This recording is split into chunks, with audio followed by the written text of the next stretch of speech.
কদিন আগেই গুঞ্জন রটে শরীফুল রাজ ও স্বপ্নম বুবলি বিয়ে করেছেন।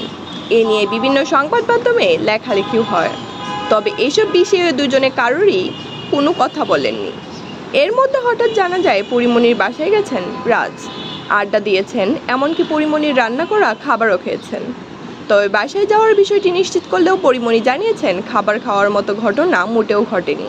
চিত্রনায়িকা পরিমণির সঙ্গে শরীফুল রাজের বিচ্ছেদ হয়েছে প্রায় 1 বছর। বিচ্ছেদের পর থেকে ছেলে পূর্ণ মা পরিমণির কাছেই বড় হচ্ছে। বিচ্ছেদের পর থেকে তাদের দুজনের মুখ দেখা দেখেও বন্ধ ছিল।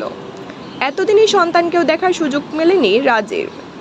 এই সময়ে রাজ চুপচাপ থাকলেও অনেকবার ব্যক্তিজীবন নিয়ে কথা বলেছেন পরিমণি। ছেলের প্রতি চিত্রনায়ক বাবা শরীফুল রাজের দায়িত্ব না পালনের অভিযোগ দেশ বিদেশের গণমাধ্যমকে একাধিকবার করেছেন। মাস দেড়েক আগে এক সাক্ষাৎকারে বলেছেন, রাজ আমার কাছে মৃত, ডেড। এর মধ্যে সম্প্রতি পরিমণির বাসায় রাজের যাওয়া বিষয়টিকে অনেকে ভেবেছিলেন হয়তো তারা দুজনে আবার এক হচ্ছেন। তবে পরিমণি সেই সম্ভাবনা পুরো উড়িয়ে দিয়েছেন।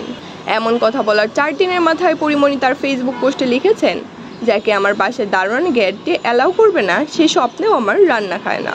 ফেসবুক পোস্টে কারো নাম উল্লেখ না করলেও তার বন্ধু শুভাকাঙ্ক্ষীরা মনে করেন শরীফুল রাজকে উদ্দেশ্য করে কথাগুলো বলেছেন। মন্তব্যের ঘরে একজন লিখেছেন, কে খাইলো তোমার রান্না?